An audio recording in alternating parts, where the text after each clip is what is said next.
we begin with a Hellebuyck contract extension. The Jets have locked up their goaltender for another 6 years, and that is the lead brought to you by Connor Hellebuyck, because frankly, he can afford it. Connor Hellebuyck was supposed to be the backup this season, needing a little more time to develop. Instead, he's developed into one of the best goalies in the league right now. Dadonov darts in, gets by another man. Dadonov centering feet. Oh, absolutely robs Derek McKenzie. He made him look silly. He wants his opportunity to play. Now he's got the net. You think he wants to give it up? Granlund comes in, over to Dumba. Oh, and what a stretch from Hellebuyck. Just stuffed it in his face. He's been one of the real bright spots for the Winnipeg Jets. I think he's really shown us that he's the real deal. Woo. Yeah. After a career year with the Jets, Connor Hellebuyck, he has signed a 6-year, $37 million extension with Winnipeg. And here's what he had to say after the signing. The fans are great and the organization's great, and I've gotten along great with the team here, and the chemistry's been built, and I think the tools are in this locker room to be a championship team, and that's fun. You know, that's fun to play, and that's the reason we grew up playing, is to have this kind of chance and go after our dream. I really do believe that every piece that we need is in this locker room, and I know we have a good GM, so they're going to take a good long look at this team, and I think they know that we have what it takes.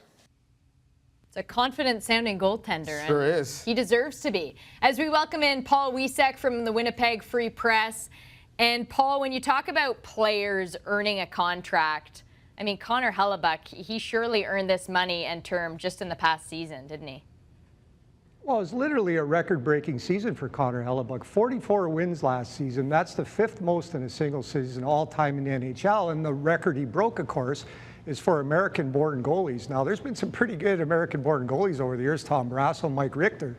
Connor Hellebuyck has gone where none of them have gone before. So, you know what? Here was a guy, Connor Hellebuyck was in a great position here, right? The Jets, they had a chance to lock him down last summer. They chose not to. They brought in Steve Mason instead. Gave him a $4.1 million a season 2-year contract. Lived to regret that, of course. And it was Connor Hellebuyck who had the career year. And so now the Jets got to pay the price, right? Connor Hellebuyck literally was at the very top of the market. He was never going to be worth more than he was right now. And so quite rightly, he's got a good agent, and they went for it as they went for a number and they went for term. To put it in context, Connor Hellebuyck is now the 2nd highest paid Winnipeg Jet, behind only Dustin Byfuglien. So think about that for a sec. Connor Hellebuyck is actually now making more than Mark Scheifele on this team. For my money, he was the most valuable player on the team last season. The question now, though, of course, moving forward is, can he replicate what he did last year? It's a very small sample of work that the Winnipeg Jets are betting on. Hellebuyck, prior to last season, was an inconsistent goaltender, was a sub-910 save percentage goaltender. He didn't look like what he showed last year. The Jets are betting that moving forward, he will. Yeah, it's a great point. And big RFA dealt with now. Maybe Kevin Cheveldayoff will sleep well. No, not so much. There's a couple more to deal with. What's the next order of business for Winnipeg's front office? Well, it's, you know, so you've locked down this stalwart in your own zone in Connor Hellebuyck, but it's still all about the defensive side of the game for the Jets. They've got a restricted free agent in Jacob Trouba, who is now asked to go to salary arbitration. They're going to have to get a deal done there. And of course, you guys will remember, Jacob Trouba is not an easy guy to get a deal done with. This is a guy who held out a couple of seasons ago. The last time he was a restricted free agent. They're going to arbitration this time. We're not going to see a holdout here, but the question is, are they going to be able to lock him down long term? Or is this going to be like a short bridge deal that gets him closer to unrestricted free agency? And the other big signing they've got to do here is the other top pairing defenseman for the Jets, Josh Morrissey, who's a restricted free agent. He's not arbitration eligible. He's just coming out of his entry-level deal. But that is a guy who is due an enormous raise. That is a guy who is now a top pairing defenseman. He's young, but he was the Jets' top pairing defenseman this season, and he's going to want to be paid like it. So it's great that they've got the goaltending. Now they need the defenseman locked down in front of him. Well, and if we look at the numbers, too, for this year, they're okay in terms of the cap. Next year's when things get interesting, because Patrick Laine, Kyle Connor, they'll be coming off their entry-level deals. You'll have their captain, Blake Wheeler, as an unrestricted free agent. What are the chances that they try and have talks with Laine and maybe Wheeler this summer as opposing to just waiting till next summer? Well, geez, I think they would love to do that, Caroline. The question is whether those guys are going to be willing to sit down and have those talks. You know, I think the advantage is to the players in waiting here, right? Now, of course, it all depends what the Jets are willing to offer them. But this is a team, you're quite right. The Winnipeg Jets have never been a salary cap team. Well, they're now going to have to be, aren't they? They showed what they can do, and all these guys that went to the Western Conference Final are expecting to be paid. So the question moving forward now is, hey, you've built all this talent. Nobody's been better at the draft table than the Winnipeg Jets the last 5-6 seasons.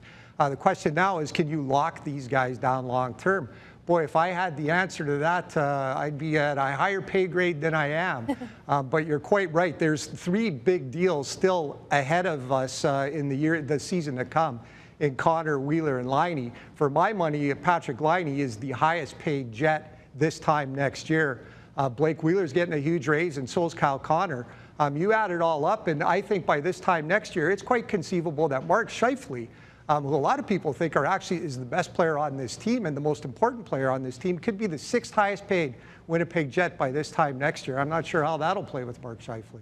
Well, and I'm wondering too, is it possible, and again, I'm looking ahead, is it possible that Blake Wheeler could be the odd man out in a year?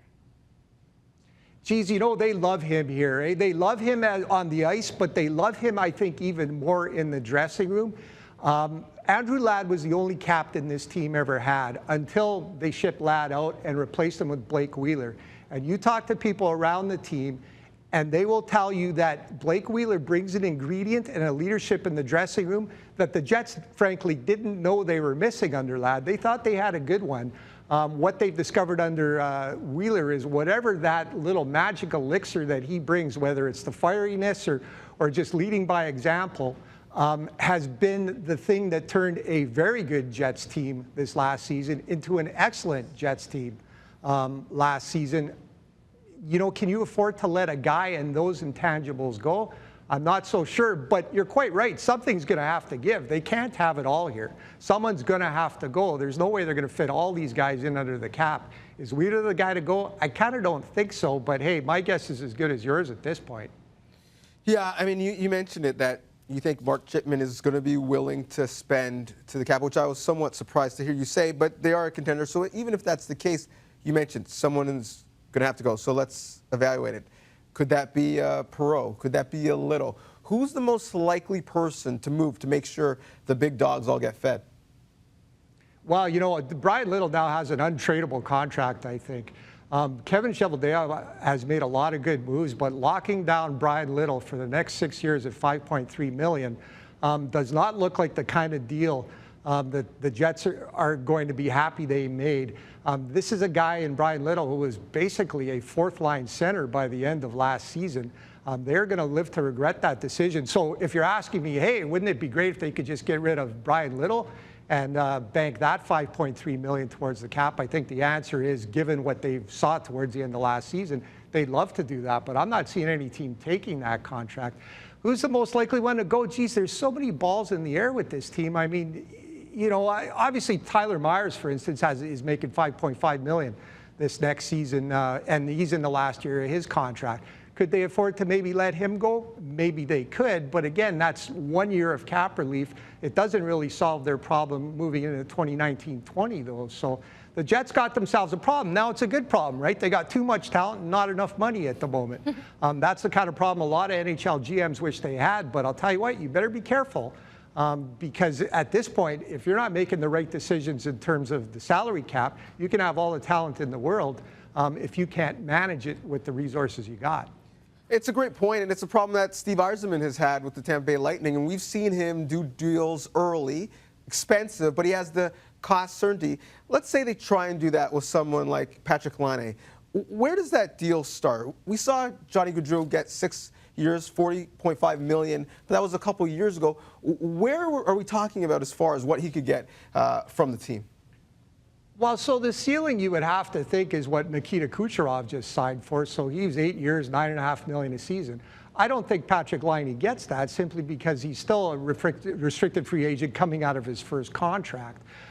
You've got to see more out of him. Obviously, Nikita Kucherov, I think, has got a body of work, just like Mark Scheifele. Those two were drafted in the same year. That has warranted that kind of term and that kind of money. But like I say, I would be surprised if the Laine camp is going to agree to anything long term that doesn't see Patrick Laine the highest paid Winnipeg Jet. And at the moment, the high water mark is Dustin Byfuglien's contract at $7.6 million a season.